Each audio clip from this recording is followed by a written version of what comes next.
Queridos amigos, muito boa noite aí para todos. É um prazer estarmos aqui mais uma vez reunidos. Hoje ainda é um dia bem frio, né? Ainda pegando nosso inverno, mas vamos aquecer nossos corações com as mensagens, nossos estudos, né? Nosso querido amigo Marcelo Pellegrino já está aqui conosco para nos fazer o estudo aí da noite e já escolheu uma página, tudo bom? Já escolheu uma página, né, para a gente chamada Ídolos. Então eu vou ler a página do Caminho, Verdade e Vida, psicografia de Chico Xavier, pelo Espírito de Emmanuel. E vamos então aproveitar a página para a gente poder se preparar para a oração e ouvir a palestra e o estudo do Marcelo. Ídolos, página de número 126. Que vos abstenhais, das coisas sacrificadas aos ídolos. Que vos abstenhais das coisas sacrificadas aos ídolos. Em Atos, capítulo 15, versículo 29. Os ambientes religiosos não perceberam ainda toda a extensão do conceito de idolatria. Quando nos referimos a ídolos, tudo parece indicar exclusivamente as imagens materializadas nos altares de pedra. Essa é, porém, a face mais singela do problema. Necessitam os homens exterminar, antes de tudo, outros ídolos mais perigosos que lhes perturbam a visão e o sentimento. Demora-se a alma, muitas vezes, em adoração mentirosa. Refere-se o versículo às coisas sacrificadas aos ídolos. E o homem está rodeado de coisas da vida. Movimentando-as, a criatura enriquece o patrimônio evolutivo. É necessário, no entanto, diferenciar as que se encontram consagradas a Deus das sacrificadas aos ídolos. A ambição de alcançar os valores espirituais, de acordo com Jesus, chama-se virtude. O propósito de atingir vantagens transitórias no campo carnal, no plano da inquietação injusta, chama-se insensatez. Os primeiros lugares que o Mestre nos recomendou evitemos representam ídolos igualmente. Não consagrar, portanto, as coisas da vida e da alma ao culto do imediatismo terrestre é escapar de grosseira posição adorativa.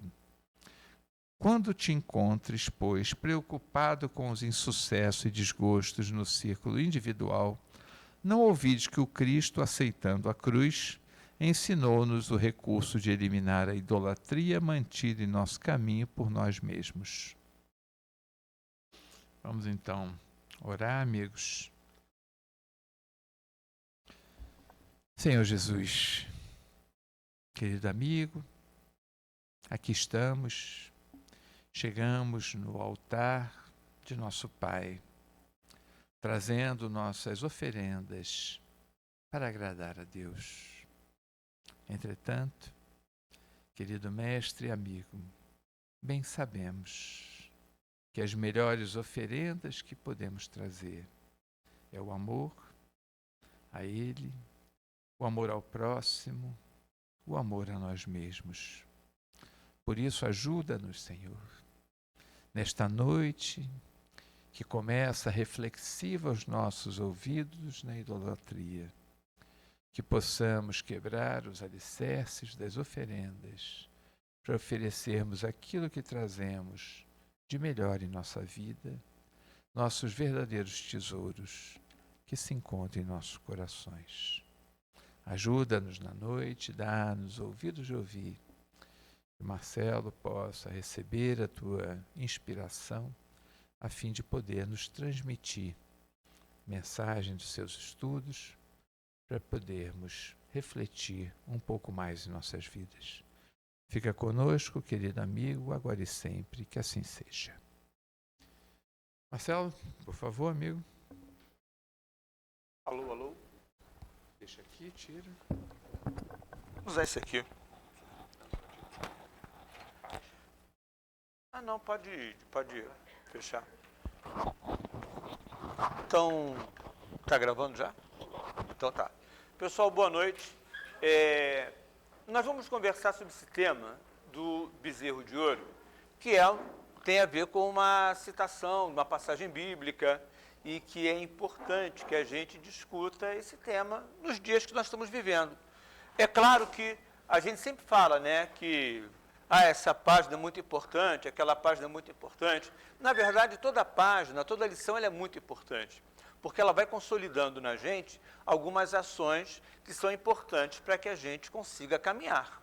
Então, não tem uma página que seja desinteressante, ou uma página que seja sem expressão da caridade ou do estímulo. E os estudos na casa espírita, eles têm por objetivo fazer com que a gente saia refletindo. A gente, numa casa espírita, quando chega, a gente tem que sair incomodado, no mínimo incomodado. Ou porque a cadeira é muito ruim, o que não é o caso, ou porque o frio é muito intenso, que é o caso, ou porque, então, o estudo mexeu com algumas estruturas internas do nosso coração, que eu espero que possa acontecer para todos nós hoje, porque o objetivo nosso é fazer com que a gente pense sobre essa questão de geração bezerro de ouro. E é claro que esse estudo ele tem uma, assim, vamos dizer, uma pegadinha. Todo objeto amado é centro de um paraíso. Quem falou isso foi um artista, Michel Duchamp. Ele fez isso e ele foi um artista que, no tempo dele, ele inaugurou uma visão onde ele pegava objetos do dia a dia, coisas simples e comuns, tirava do contexto e fazia com que esse objeto fosse observado como uma obra de arte. Uma das obras que ele tem mais famosas, ele pegou uma roda de bicicleta, prendeu em uma estrutura e ficou. E aquilo virou uma obra de arte. Uma outra obra de arte dele, falando assim, dá a impressão que eu estou diminuindo o trabalho dele, não estou não. Só estou dizendo que, como ele tirou do contexto uma coisa, fez com que ela virasse algo. Uma roda de bicicleta é uma roda de bicicleta, quando ela está no contexto da bicicleta. Mas ele tirou dali, colocou em uma outra situação, ela virou um objeto de arte. Ele pegou um mictório, fez uma adaptação e deu o nome de uma escultura como se fosse chamada fonte. Então, ele tinha essa característica de pegar objetos comuns do dia a dia e transformar em algo que pudesse ser observado por todos. E isso a gente começa a entender, então, porque essa página ídolos, né? Porque a gente acaba pegando coisa do comum, do dia a dia, e transforma isso em alguma coisa a ser tida como, caraca, isso é a melhor coisa do mundo, e é apenas um objeto que foi descaracterizado, colocado em outro contexto, e a gente tem que tomar muito cuidado em relação a isso. Bom, o bezerro de ouro, ele é uma história acontecida, de acordo com as tradições judaico-cristãs, e é descrita no livro Êxodo. E o que aconteceu? Moisés subiu ao monte, não apenas ele, mas subiu Moisés e mais uma galera de anciãos, para poder estar presente diante de Deus. Todos eles viram Deus, mas apenas Moisés foi mais adiante nesse trabalho, nessa peregrinação, para poder encontrar Deus. E isso só aconteceu depois que houve a fuga do Egito. Então, vamos contextualizar. E antes da fuga do Egito, houve a chegada no Egito. A gente tem que contextualizar. Porque o povo hebreu, ele vivia à margem do rio, e a palavra hebreu, numa tradução, significa o povo do lado do rio. E é interessante, porque aí então eles estavam nesse rio, no Rio Jordão. O rio secou. Eles saíram da região e foram se encaminhando até o Egito. Chegando no Egito, foram aprisionados e tratados como pessoas escravizadas, e lá ficaram. Até que Moisés trouxe toda uma nova visão de possibilidade de liberdade, assumir os riscos de ser livre, e fez então toda aquela movimentação das pragas. E aí então eles saíram e foram fugindo, aí abriu o Mar Vermelho, e aí então eles ficaram vagando pelo deserto. E é nesse contexto, de vagar pelo deserto, após toda uma história de uma população, de uma nação, que eles então vão ali encontrar Deus, e Deus vai dar a eles os mandamentos que vão guiá-los a vida inteira. Quando ele está lá em cima e ele está demorando, a galera que ficou embaixo ficou assim achando que, cara, já era, perdeu o Playboy, Moisés se perdeu, a ver que ele morreu, já é um velhinho coroa, subiu aí, rarefeito, morreu, então o que a gente vai fazer? Ficaram perturbando o irmão dele, e o irmão dele, o Arão, ficou ali naquela pressão, caraca, eu não sei se Moisés está vivo ou não, a galera está aqui, o jeito de eu tentar diminuir essa confusão toda é atender alguns pedidos deles, e eles queriam ter um ídolo para adorar. Porque é complicado quando você amadurece e você perde a necessidade de você ter algo, um objeto físico, que seja o ponto da sua adoração. E aquele povo não estava amadurecido a esse ponto. E eles insistiram, Arão pediu então para que os brincos fossem entregues, ele fundiu e fez um bezerro de ouro, que acabou sendo objeto de idolatria daquele grupamento humano, que lá estava. Tem que lembrar que esse povo ficou vagando pelo deserto, uma situação de muita dificuldade. Então, eles queriam algo físico, onde eles pudessem concentrar a sua fé e a sua emoção. E aí, com a chegada do bezerro de ouro, aí virou festa, fizeram sacrifícios e o povo ficou contente com isso. E até planejando, será que se a gente voltar para o Egito, o faraó nos aceita? Ficou naquela conversinha mais ou menos daquele tempo. E aí, então, Deus avisou para Moisés, desce porque o povo está fazendo besteira. Ele desceu com as tábuas, ficou irado quando viu aquilo tudo, quebrou as tábuas, e isso fez com que ele tivesse um tipo de punição, dele não conseguir entrar na terra prometida, porque afinal ele havia quebrado as tábuas da lei. E aí, beleza, resolveu-se o problema, o bezerro foi desfeito, mas o povo foi punido pela idolatria. Moisés assumiu a bronca em relação ao povo, teve lá uma conversa com Deus, e Deus, que queria destruir todo mundo, concordou em apenas matar 3.000 e ficou tudo bem. E aí acabou a história do bezerro de ouro. Esse bezerro de ouro ele também é falado no livro dos reis, quando um reino foi dividido em 2 reinos, um ficou com o pessoal que tinha uma ascendência real, e o outro ficou com esse rei Jeroboão. Os nomes são incríveis, né? Caraca, você imaginar botar um nome desse e um filho, quem é o menino? É o Jeroboão primeiro, então deve ter havido um segundo, mas que não aparece na história porque ele deve ter vergonha do nome. E aí o Jeroboão primeiro, ele fez um bezerro para a adoração do povo, e com isso ele desviou a atenção, porque o Deus que ele havia criado para adoração, que era o bezerro, fez com que eles esquecessem um Deus que estava ligado à linhagem real.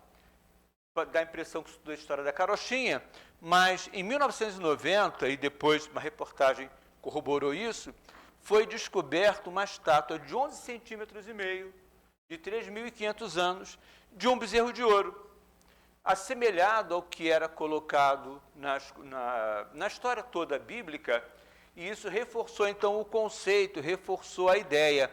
Essa estatueta estava no local onde viviam os cananeus, e os cananeus eles eram um povo que de fato fazia adoração ao bezerro, então corroborou, né? A ciência trouxe aí um fato para isso daí. Bom, o que é uma geração? Geração pode ser entendida assim: um grupo de pessoas nascidas no mesmo período, na mesma época, sofrendo as mesmas influências, realizando escolhas mais ou menos padrões e que vão ser definidos por um conjunto de características culturais, sociais, características que têm a ver com escolhas, até uma quase padronização, tanto que a gente se encontra alguém, mesmo que seja muito novo, cabeludão, com roupa colorida e aquele símbolo do paz e amor, o que é que nós falamos? Essa pessoa ela é um hippie, porque a gente tem esse conceito de geração, esse conceito dessa forma. Essa galera que faz isso, ele é da geração Z, esse daí é da geração Y. A gente vai caracterizando as gerações e vai definindo o que é aquela pessoa. Essa geração não assume as suas responsabilidades, essa geração é Caxias demais, essa geração trabalha até morrer, essa geração quer ter o seu primeiro $1 milhão antes dos 30 anos de idade, e vai por aí fora. Isso é geração. Mas não é só isso que é geração. Geração também é isso. Ato de gerar ou produzir. Uma geração tanto pode ser, nós podemos entender a geração como esse grupamento humano, ou como o ato de produzir. Produzir algo, alguma coisa, como ideias, sons, músicas, serviços, tendências culturais, comportamentais, moda, leis ou tecnologias. O que aquele grupo do Bezerro de Ouro fez?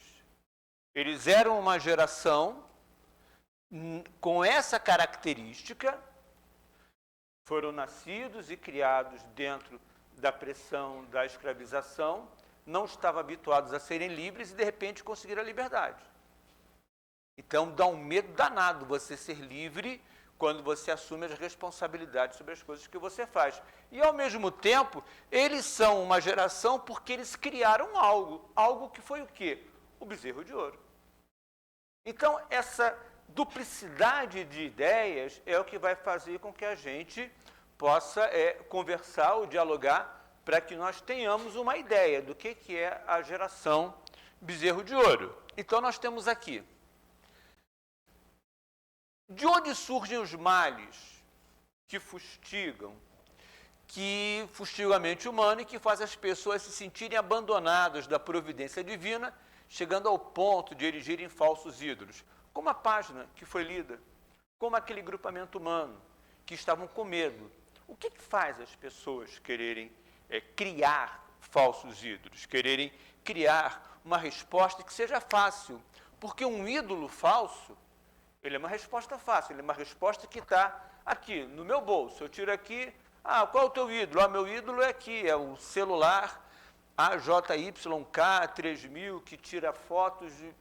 não, o meu ídolo, o meu ponto de equilíbrio é o carro 0 km, que custa R$350 mil. Beleza, nada contra, mas entendamos que o que me faz caminhar em direção a esse ídolo, em direção à construção, porque eu construo algo, e esse algo que eu construo para satisfazer uma necessidade, um desejo ou um vazio meu. Eu saio de uma zona de segurança ou de conforto e caio num espaço de desconforto e de insegurança. O que eu vou ter que fazer? Vou ter que me apegar a alguma coisa. Vou criar um ídolo. Vou criar um símbolo. Vou fazer qualquer coisa. Então, remontando-se à origem dos males terrestres, reconhecer-se-á que muitos são consequências natural do caráter e do proceder dos que o suportam. Isso está no Evangelho segundo o Espiritismo, capítulo 5, item 4. Ou seja, a gente sofre porque isto aqui é uma consequência natural do caráter pessoal e do caráter geral, e do proceder pessoal e do proceder geral. E aí, então, é o conceito ou uma ideia de geração no sentido social da coisa. Nós sofremos porque, em conjunto, nós pensamos dentro de uma ideia, dentro de um conceito, e coletivamente agimos juntos em alguma coisa. Por exemplo, nós aqui estamos agindo coletivamente como espíritas, porque a gente está aqui, não por minha causa, mas por causa da doutrina espírita, prestando atenção em algum estudo e que isso vale a pena posteriormente. Então, nós aqui agimos como uma coletividade espírita. Se alguém esquecer de pagar a cantina, a gente fica com receio que depois algum espírito incorpore na reunião mediúnica e nos diga, fulano levou R$5 de bala e não pagou.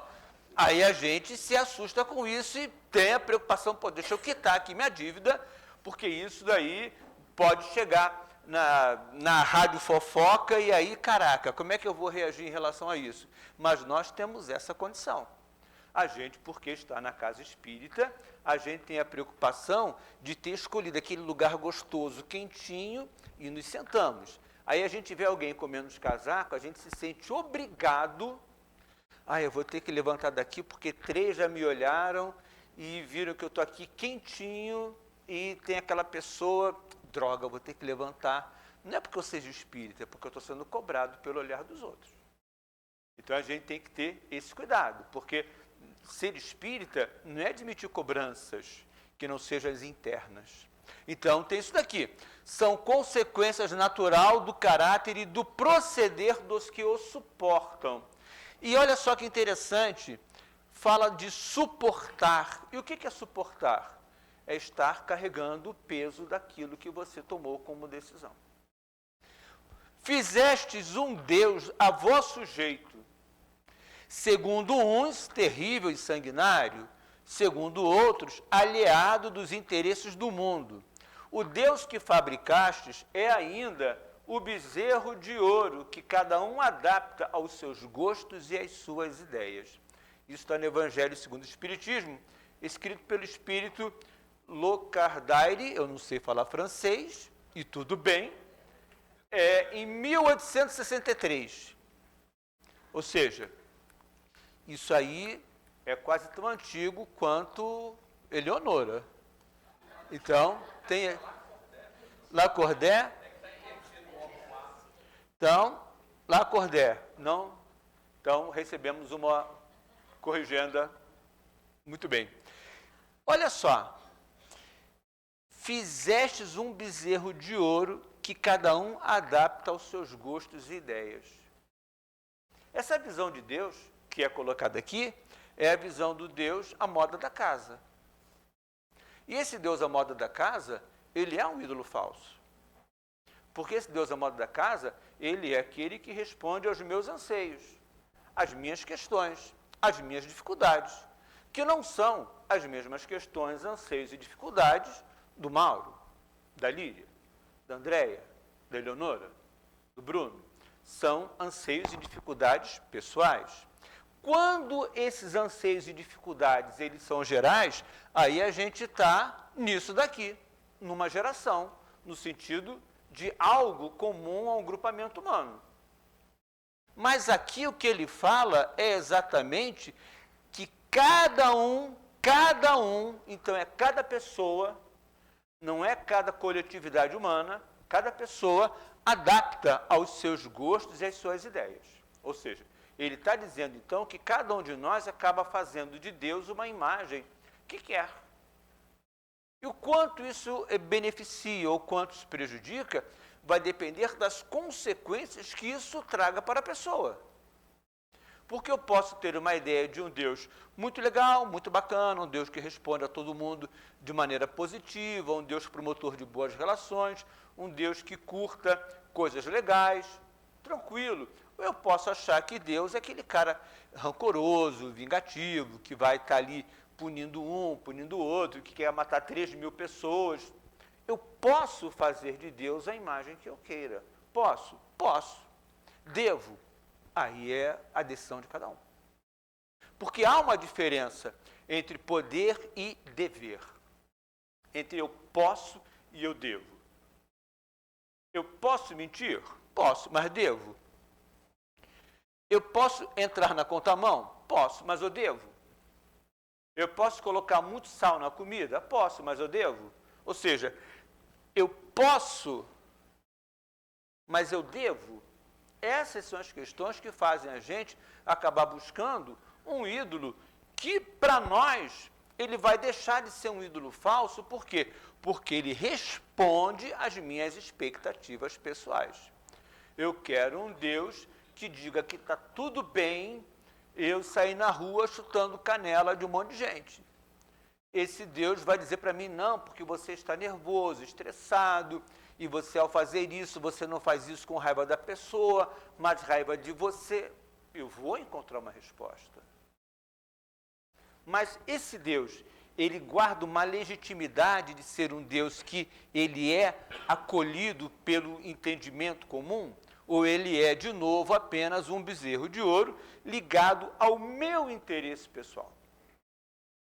Mas vocês estão muito calados, tá? Eu gosto de que vocês perguntem, que vocês falem. Eu sei que sábado a gente tem essa postura, não todo mundo aqui quietinho vendo, mas eu sou um professor, eu não suporto aula com silêncio. Bem ou bom, mal ou mal? Porque fica sempre essa dificuldade, né? Porque quando a gente fala mal ou mal, não tem diferença. Aí alguém pergunta, mas é mal com U ou mal com L? Aí a gente não sabe qual é a diferença de mal com U e mal com L. Ah, é mal. Sim, mas é com U ou com L? Como se a pessoa que pergunta soubesse a diferença de mal com U e mal com L. Aí você fala, mal com U. Aí o cara, tá, tudo bem. E você está falando de mal com L, e ele também não sabe. É bem ou é bom? Qual é a diferença que essas coisas trazem para que a gente possa, na nossa vida, entender o mal ou o mal, o bem ou o bom? Ainda bem que bem e bom tem duas letrinhas diferentes, porque se fosse bem com M, bem com N, eu estava ferrado. Mas é bem com M ou bem com N, para saber se é bem com mal com U, mal com L? Eu não saberia nunca me expressar.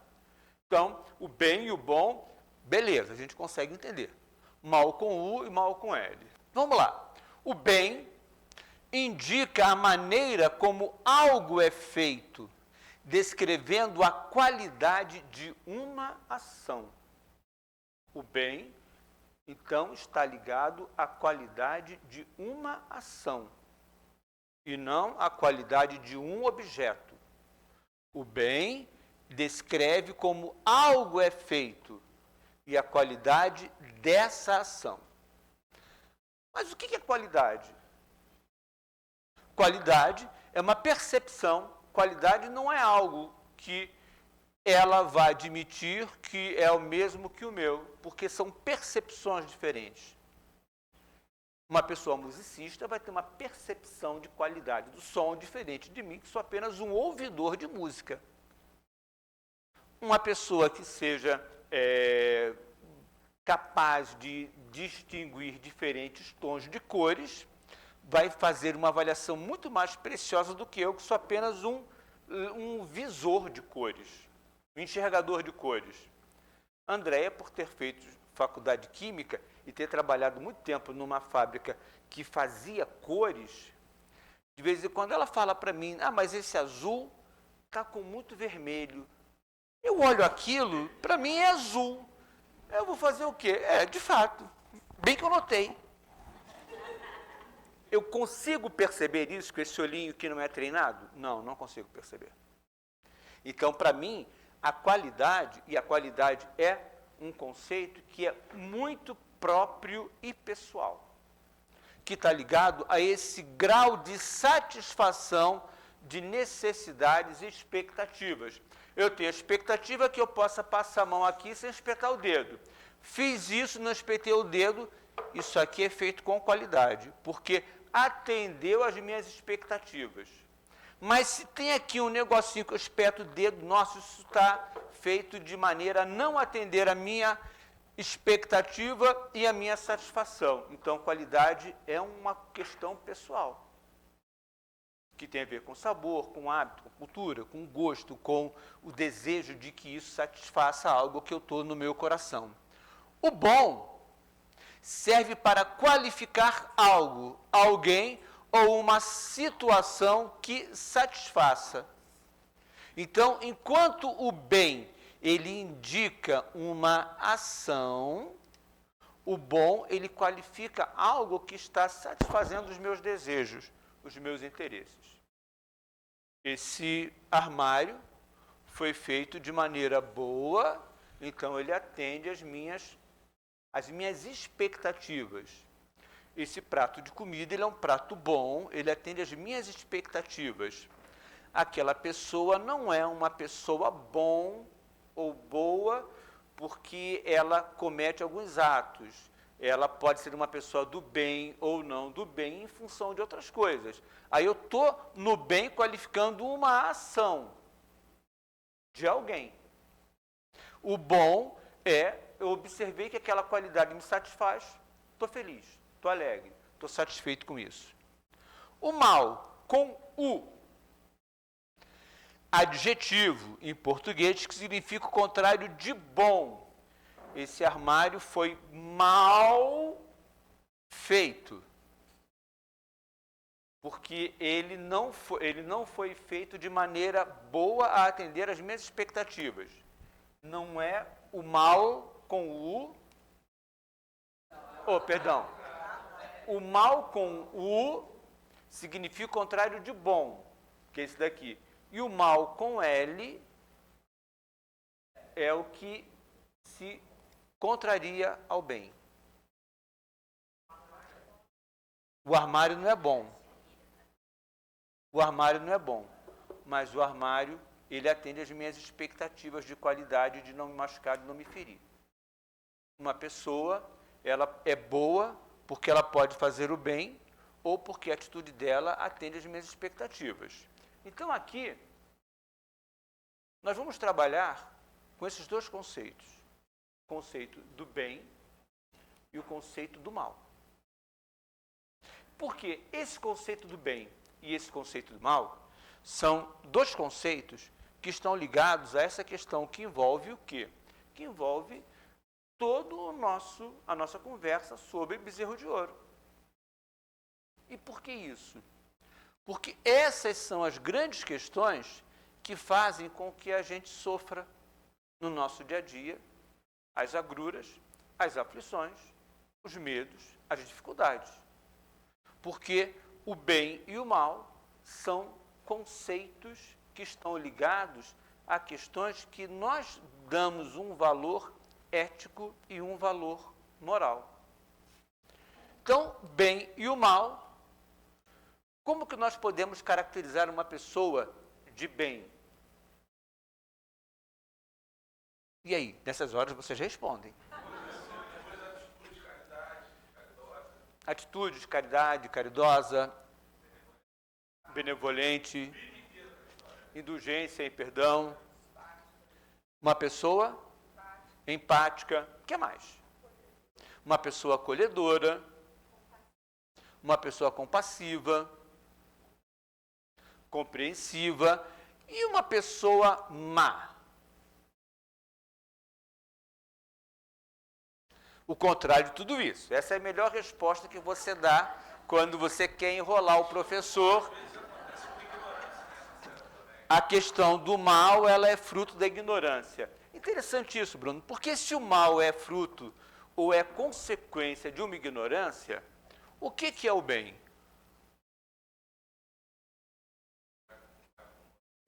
Mas, pegando a ideia dela, que é o contrário, se o mal é fruto ou consequência da ignorância, o que é o bem?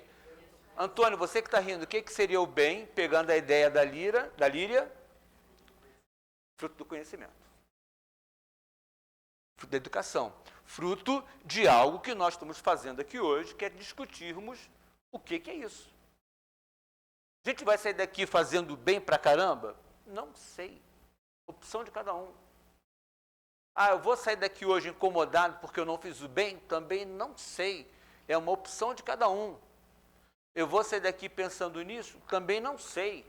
Porque eu posso estar aqui pensando no jogo de futebol que está tendo e eu não estou vendo. Eu posso estar aqui pensando, hoje é o último capítulo da novela e eu não estou vendo. Ainda bem que eu botei para gravar para poder assistir depois. Ah, não, hoje eu estou aqui porque disseram que eu tinha que vir, porque disseram que viram um obsessor na minha cola e que se eu não fosse na casa espírita, ele ia me pegar, me jogar no chão, eu ia sofrer, então eu estou aqui sem entender por que eu estou aqui. Porque também é um fato. Eu estou aqui porque eu estou sozinho em casa e vim para cá. Então, o que me faz vir e o que me faz retornar, o que faz com que eu saia daqui, com ideias ou não, é a opção de cada um. De novo, opção de cada um. E esse é o grande problema, entre aspas, do Espiritismo. Por quê? Porque ele situa cada um no centro da discussão da sua vida. Não é o outro que regula a minha relação com Deus. Não é o outro que ouve o que eu cometi de erros para, a partir daí, me passar algumas penitências ou algumas propostas para que eu faça isso e fique bem. Não. Sou eu com Deus, é Deus comigo. Isso é algo que mexe, porque, caraca, é tão mais confortável eu fazer uma besteirinha e alguém falar, não, você fez essa besteira? Faz isso. Pô, que bom, vou fazer isso, vou transferir a responsabilidade daquilo para alguma ação e estou bem, estou legal, zerei e vou fazer de novo. Porque quando a gente assume a responsabilidade sobre o que fazer, a gente sabe que se fizer de novo, não zera. E, aliás, pode ter consequências. É porque o que acontece muito é que nós, no nosso dia a dia, todas as coisas que nós fazemos são escolhas. E toda escolha é também a escolha de uma consequência, mesmo que eu não perceba. Eu escolho pegar um caminho que tem lá uma placa dizendo que é uma rua sem saída, eu não vou chegar a lugar nenhum. Se eu escolho um caminho e tem lá aquele símbolozinho de trânsito dizendo que é uma área sujeita a escorregamento de pedras, eu sei que meu carro pode ficar numa situação ruim. Se tem lá uma placa enorme, grande, dizendo, cuidado, cachorro brabo, e eu cismo de meter a mão dentro da grade, são escolhas que eu faço. E quando eu faço uma escolha de uma ação, eu escolho a consequência que essa ação terá. Só que a gente não pensa na consequência da ação.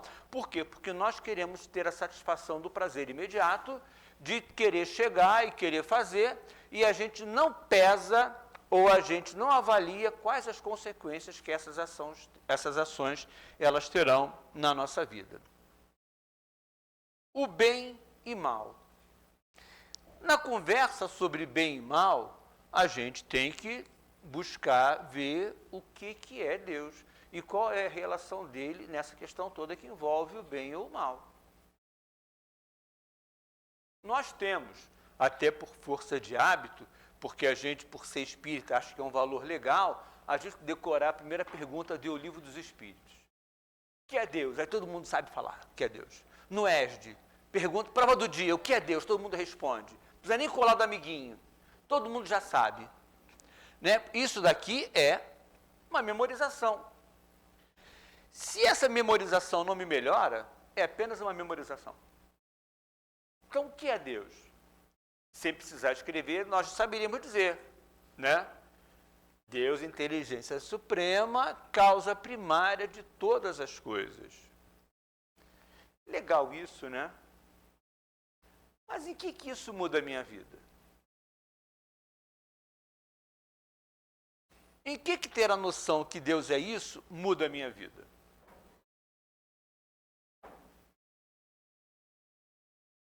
Em que ter uma noção mais comum, Deus é Pai, muda a minha vida? Quanto a conceito ou quanto a vivência? Porque conceito é fácil. Esses slides estão cheios de conceitos. Todos eles são conceitos. Aliás, um conceito que eu acho horrível é quando as pessoas falam, não, Deus perdoa porque Deus é pai e não é padrasto. Isso me dói porque me dá raiva porque eu sou padrasto. Caraca, então... Ok. Mas imagina, aí um padrasto está lá naquele seu esforço de criação bacana, aí ouve essa frase de alguém, não, porque Deus é pai e não é padrasto. O cara, ele se afunda num buraco. Ele fala, não, acabou, então, o que eu sou? Né? O que eu sou nessa relação com alguém? Eu estou o antagonismo do pai. E é apenas um conceito. Então, tudo isso é apenas conceito. Então, adquirir conceitos é apenas arquivo de memória. Então, em que eu refletir sobre o que é Deus vai fazer com que eu me melhore? Mas refletir nessa condição aqui. Oi? O comportamento. Mas em que meu comportamento ele deve ou não, porque, de novo, é escolha, em que meu comportamento deve ou não mudar a partir disso daqui? Sim, mas... Você pegar o conceito e transformar isso em aproveitar o que tem de melhor no conceito. E levar isso para o meu comportamento. Então eu vou ter que, a partir daí... Você vê o pai e o padrasto, né? O pai é o Deus maravilhoso e às vezes não é.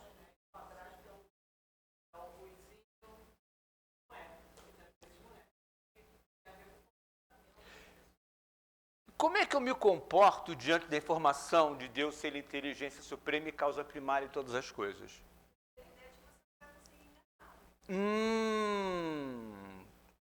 Como é bom ter uma pessoa que já foi de mocidade habituada a discutir.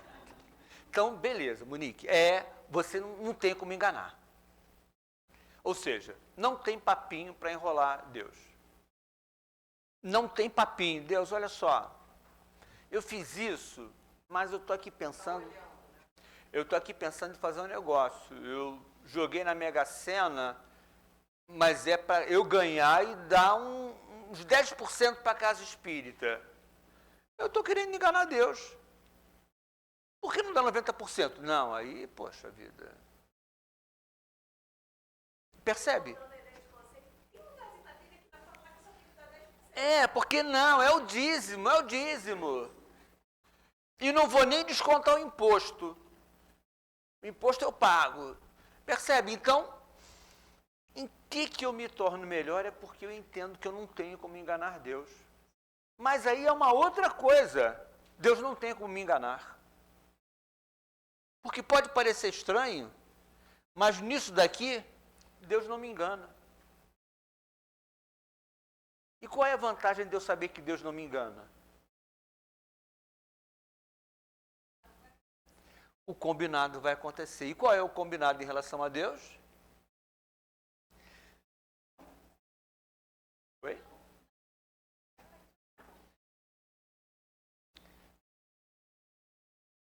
Em algum momento seremos felizes. Deus nos engana com isso? Não. Deus por acaso diz, sábado com frio você vai ganhar 3 bônus horas porque foi na casa espírita. Então vou até sem casaco para poder ganhar mais. Não rola. Deus não se engana e Deus não nos engana. Não adianta barganhar. Quem é o beneficiado imediato de estarmos aqui? Nós. Deus ganha com isso? Não. Mas se ele não ganha, por que eu faço isso na minha relação com Deus?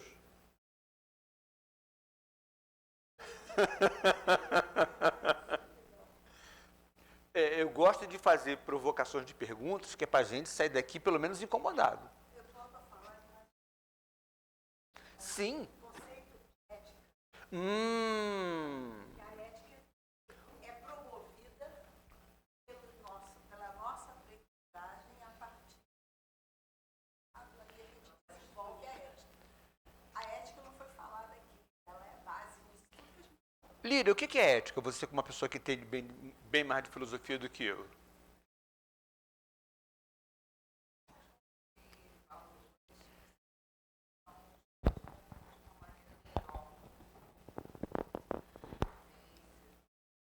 Ela está dizendo, porque como está gravando, a ética é um conjunto de valores que te leva a uma condução melhor de suas escolhas pessoais ou escolhas coletivas.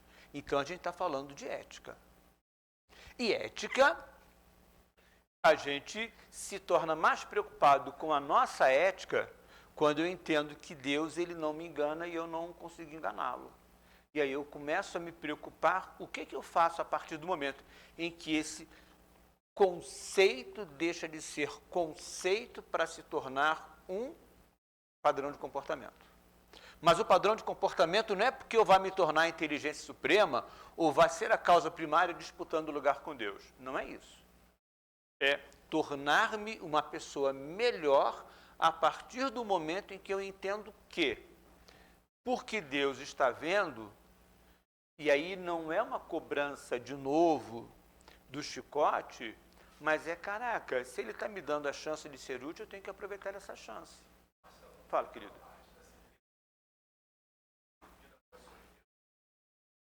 Sim.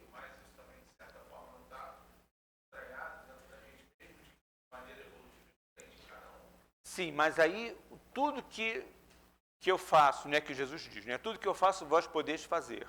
Nós somos essa centelha divina. Então, o fato de sermos uma centelha divina nos compromete com o quê?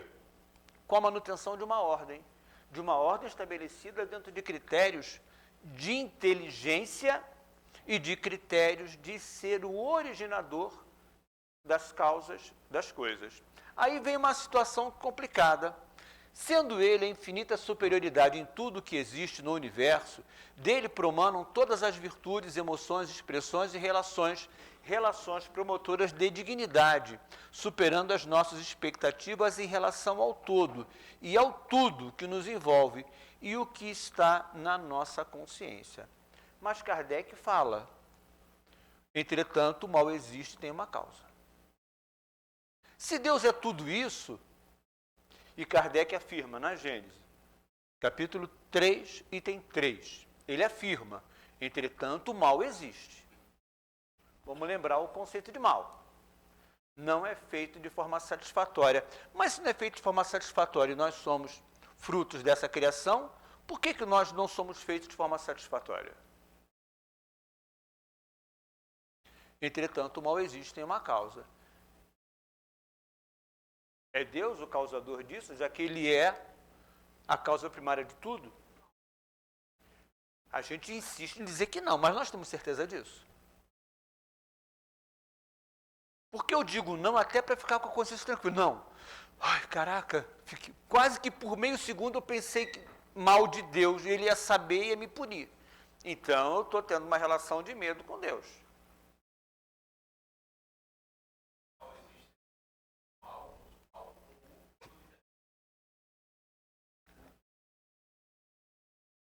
Entretanto, o mal existe, tem uma causa. Aí, olha só que interessante. São reflexões de Kardec, que está também na Gênese, no mesmo capítulo, no item 8.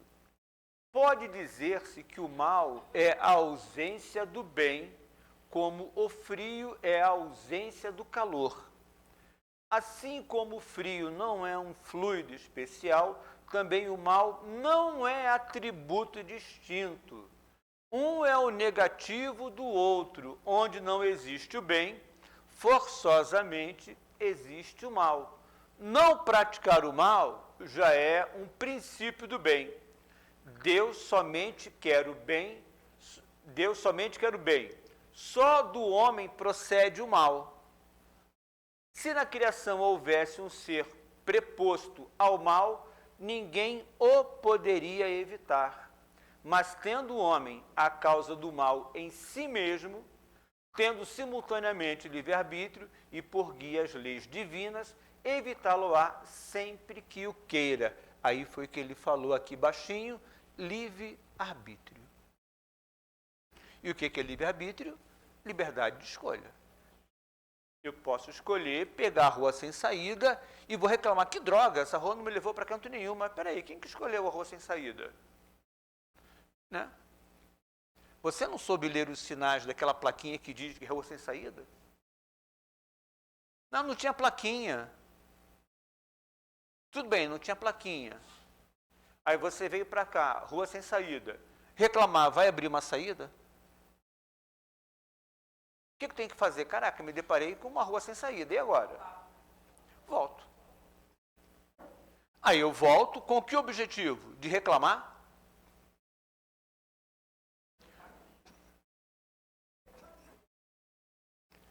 Eu vou refazer o caminho. É um aprendizado, para que de uma outra vez que eu passar ali, eu não faça. Ou o faça. Porque é sempre uma escolha. Sabendo que é um caminho sem... Mas olha só que interessante, é um caminho sem saída, mas não é um caminho sem volta. É importante a gente ter essa ideia. É um caminho sem saída, mas não é um caminho sem volta.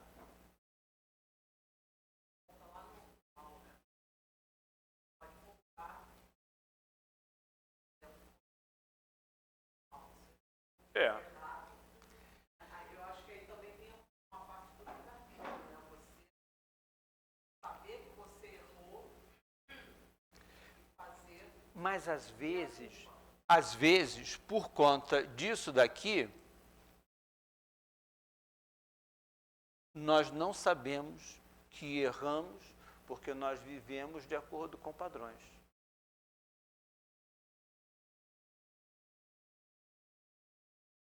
Aí eu não sei que eu estou errando, porque eu estou vivendo o que todo mundo está vivendo.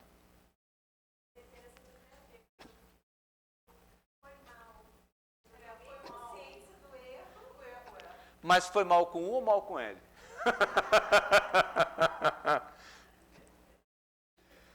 Vê-se que as raízes de umas e outras se acham no instinto de conservação.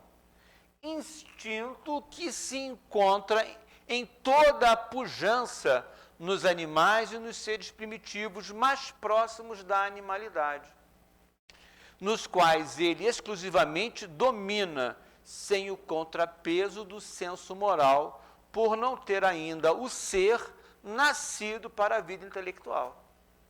Olha só que interessante, por não ter ainda, não significa exclusão, significa uma condição de tempo, um estágio. Eu não sei ainda fazer aquela preparação A, B ou C, mas eu não sei ainda. Mas eu vou aprender e vou saber fazer. É um processo.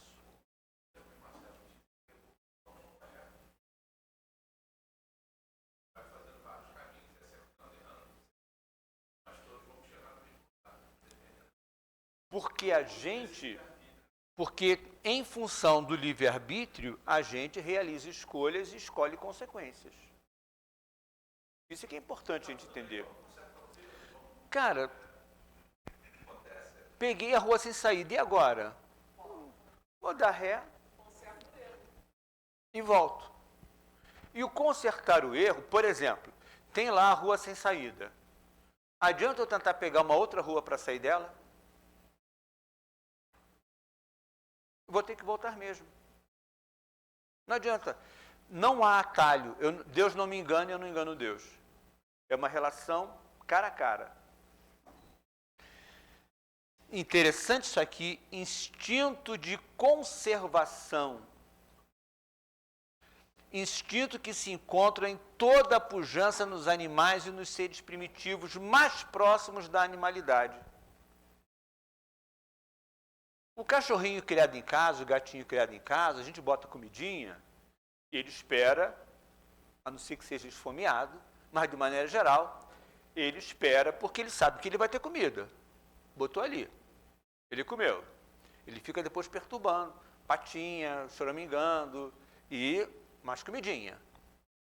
E fica tudo bem. O cachorrinho está comendo, você faz carinho na cabeça dele, ele está comendo. E um cão de rua?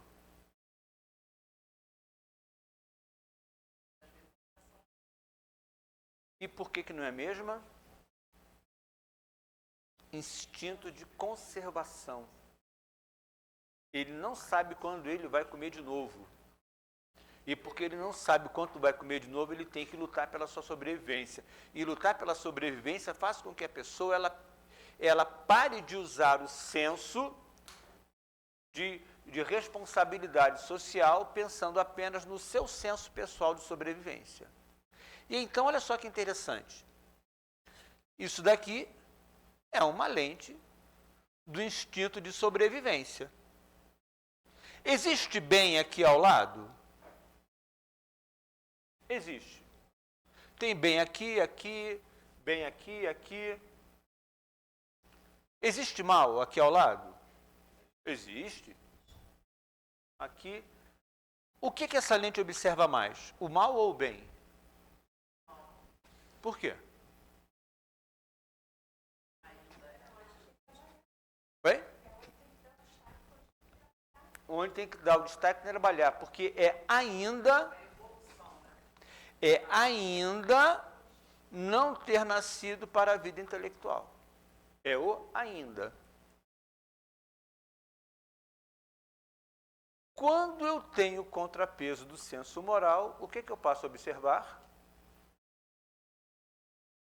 O bem.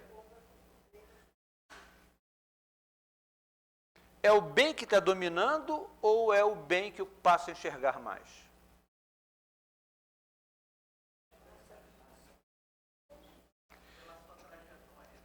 Pelo contrapeso do senso moral. Eu reforço isso.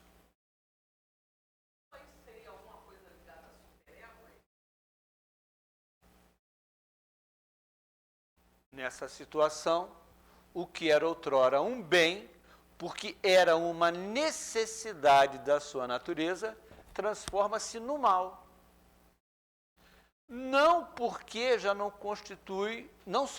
não constitui uma necessidade, como porque se torna prejudicial à espiritualização. Muita coisa que é qualidade na criança torna-se defeito no adulto. Kardec é um gênio. Essa frase é de uma simplicidade, de uma beleza que acabou, não precisamos falar mais nada. Vamos para casa com essa frase na cabeça, tatuar e vamos ser felizes com isso daí. Muita coisa que é qualidade na criança torna-se defeito no adulto. O mal é, pois, relativo. E a esperança é proporcionada ao grau de adiantamento. Interessante que quanto mais... Deixa eu voltar aqui. Estou aqui. É a mesma lente. É o mesmo espírito.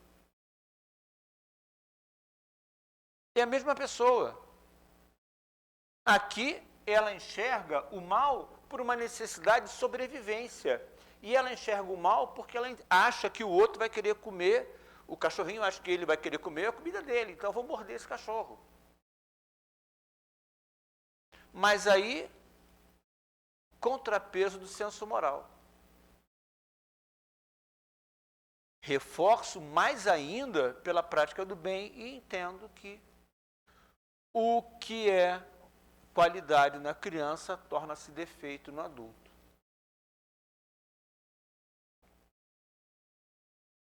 Bem e mal. A Terra não é planeta de provas e expiações. Ah, mas eu decorei isso na doutrina espírita. Veja bem, o planeta, ele é um planeta, é um amontoado de rochas, minerais, e que estão ali gravitando, no caso da nossa Terra, o nosso planeta Terra, ele é uma rocha sólida, com água em 3/4 da sua superfície, que faz um giro de 24 mil quilômetros por hora, tem um movimento de rotação, translação, como toda a Via Láctea gira, e estamos aí vivendo. Uma rocha, uma pedra, não é nem boa nem má, mas é um local que as pessoas vivem as relações típicas de provas e expiações. Então, um planeta, ele em si, não é bom nem mal. Um planeta, ele é apenas um local, uma moradia. Esse núcleo de operacionalização é como eu pensasse, por exemplo, nossa, esse piano só toca músicas horríveis, mas é o piano que toca ou é o músico que toca? Né? Caramba, essa cadeira, ela é uma cadeira horrível de se sentar. Mas é horrível para quem? Para mim? Aí eu volto àquela questão de atender às minhas expectativas. Mas ela pode ser boa para uma outra pessoa. Ah, ela é muito baixa, mas ela é excelente para uma criancinha que não tem pernas compridas. Então aqui, o que acontece?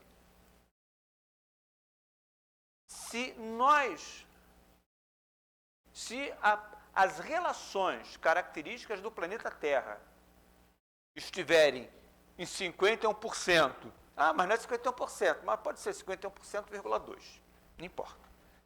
A maior quantidade está tendendo para relações típicas de provas e expiações, isso aqui é o que vai caracterizar as relações do planeta.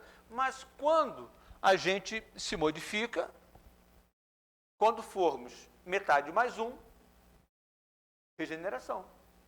E para que nós estaremos em um planeta de regeneração? Não é para ficar. Porque tudo é processo de mudança. Assim como nós, quando éramos lá Pithecanthropus erectus, quando éramos homens de Neandertal, homem de Java, homem pequinense, e lutávamos contra bicho grande, usávamos bodurna, matávamos um, matávamos outro, e comíamos carne crua, casca de árvore, as unhas e os dentes pareciam de animais, e a gente teve medo de sair do mundo primitivo para ir para o mundo de provas e expiações. Ai, meu Deus, mas eu sou tão feliz sendo um Neandertal, por que eu tenho que ser homem de Cro-Magnon, se eu estou tão bem aqui? Não, Cro-Magnon é horrível. Não, você vai ter que ser Homo sapiens. Não, mas eu não quero ser Homo sapiens, eu estou bem. Tivemos medo naquela época.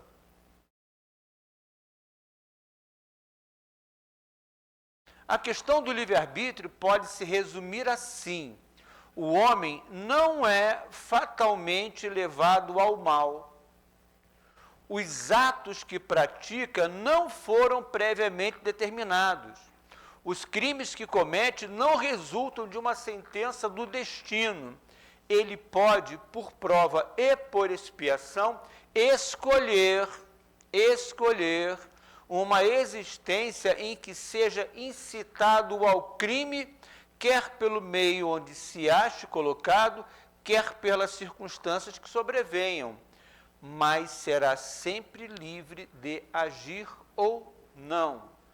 É um comentário de Kardec na pergunta 872, 873, agora não lembro, falando sobre resumo teórico do móvel das ações humanas.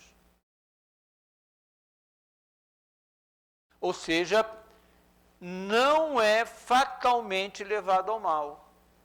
Por quê? Porque o mal, ele está ligado a esse instinto de sobrevivência, uma necessidade de se defender. Quando eu começo a entender que ninguém quer me atacar, eu passo a enxergar o bem. E aí, então, a geração Bezerro de Ouro resulta em uma construção filosófica, cultural e social, fruto de escolhas ancoradas no instinto de sobrevivência de espíritos mais próximos dos estágios iniciais, sendo circunstancial, temporária e específica de um período. Todo objeto amado é o centro de um paraíso. Foi a nossa primeira slide. Que hoje nós podemos entender, pois onde estiver o seu tesouro, aí também estará o seu coração. Só que esse cara aqui, ele pegava coisas do dia a dia e transformava em objetos de adoração. Jesus pega espíritos como nós e transforma em santos. E aí, então, geração Bezerro de Ouro. Assim que começou, mas, na verdade, construção instintiva do Bezerro de Ouro. Espero ter sido útil.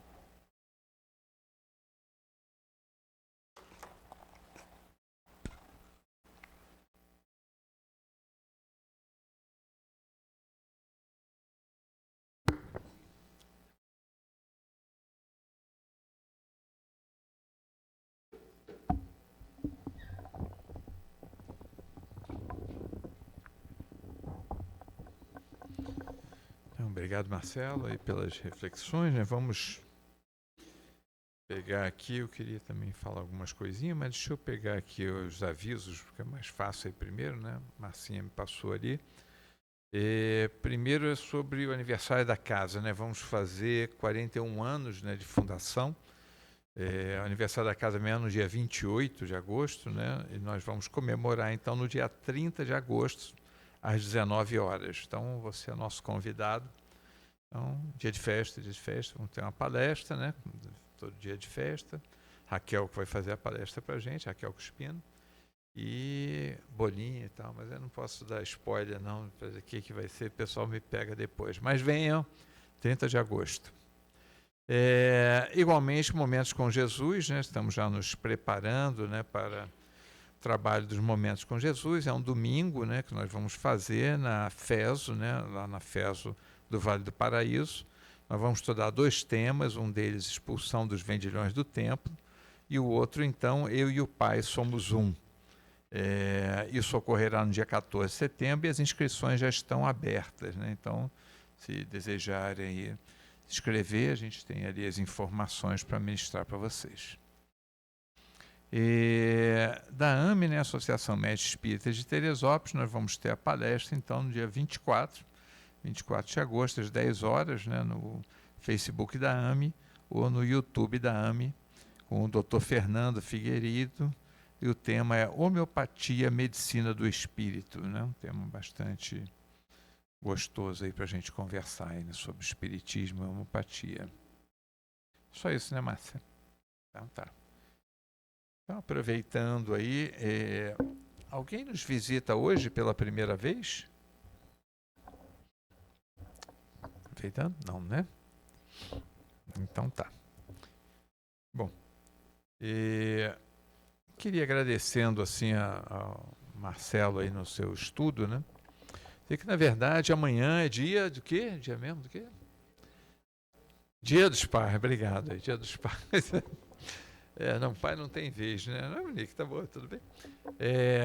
Dia dos Pais, né? Então, assim, eu queria aproveitar para parabenizar todos aqueles, né, que estão tendo a oportunidade dessa missão, né, de exercer aqui na Terra essa missão aí de paterna, por aqueles que hoje, né, amanhã estarão comemorando também os seus pais, porque são filhos, né, e portanto estão comemorando também essa aproximação com os pais, por aqueles que já tiveram seus pais desencarnados, né, amanhã vão estar também se lembrando deles, assim, com amor, com carinho, né, nessas vibrações sempre amorosas, né? Então, para dar o parabéns para todos eles, né?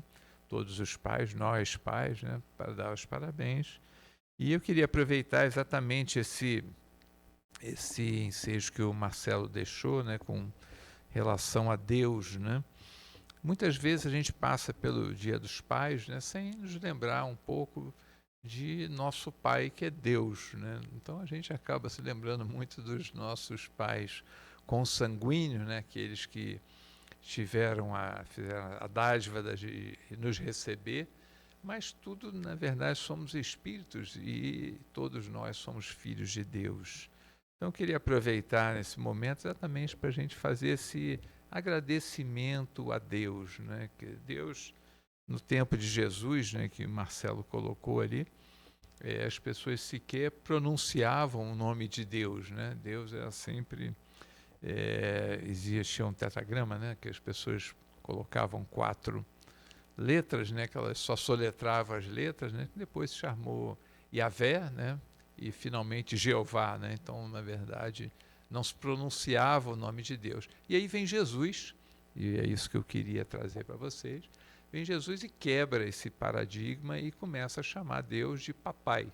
Então Deus era um senhor, Deus era temido por todas as pessoas, né? Porque Deus ia punir, que é o que o Marcelo trouxe aí nas reflexões, nessa coisa do Deus punitivo, né? Um Deus que vai nos trazer uma punição, e Jesus quebra isso totalmente e traz a imagem de papai. E por ser papai, quando chega o Dia dos Pais, nós nos lembramos exatamente do nosso papai e tentar agradecer. Então é isso que eu ia pedir para vocês, para a gente fazer nossa prece de agradecimento aí a Deus, aproveitando esse esquema de Dia dos Pais, para a gente aproveitar para agradecer a Deus uníssonos. Vamos lá, pessoal? Vamos fazer nossa prece. Depois, então, vamos passar para o nosso trabalho de passe, né?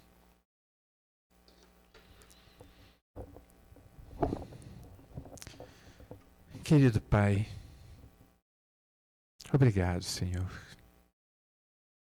Nesse final de semana que estamos mais próximos das comemorações da paternidade, nós lembramos de Ti, para te agradecer pelo muito que temos vivido e aprendido nesse longo caminhar. Ainda nos recordamos das viagens, caminhando pelos desertos áridos, sem encontrar o amor, buscando um oásis onde pudéssemos nos banhar, encontrando um pouco de paz em nossos corações. E tu lá estavas, querido Pai, a nos abraçar, a nos sussurrar, aos ouvidos palavras de esperança, de apoio, de fortalecimento, para que chegássemos finalmente ao oásis onde tu nos traria água, a água que mitiga nossa sede de justiça, sede de amor, sede de carinho, E tu lá estavas, Senhor, de braços abertos, a nos esperar. Por isso, no dia de hoje, nos lembramos de te dizer obrigado, Senhor. Obrigado pela caminhada, pelas estradas, pelas curvas da vida que insistimos em fugir. Obrigado pelas florestas, pelos dias que nos perdemos sem a bússola que tu nos traria na forma de irmão Jesus. Obrigado, Senhor, por cada dificuldade que tivemos, que nos fortaleceu tanto, a fim de nos permitir chegar aqui, mais fortes, mais seguros de nós mesmos, diante dos obstáculos da vida, na certeza de que tu estás conosco em nosso coração. E, portanto, os obstáculos parecem-nos tão pequenos na tua presença. Obrigado, Senhor, por cuidar de nós, por nos abraçar nesse momento, por nos envolver. Obrigado pelas palavras de esperança. Obrigado pelas palavras de conforto. Obrigado pelo lenço que enxugou nossas lágrimas. Mas obrigado, sobretudo, pelas risadas que demos contigo em todos os dias até hoje. Por isso, Senhor, envolve-nos nesse momento, envolve-nos nesse Dia dos Pais, para que possamos estar mais próximos do teu amor. Fica conosco, agora e sempre, que assim seja. Muito obrigado, amigos, muito boa noite, vamos ao trabalho de passe.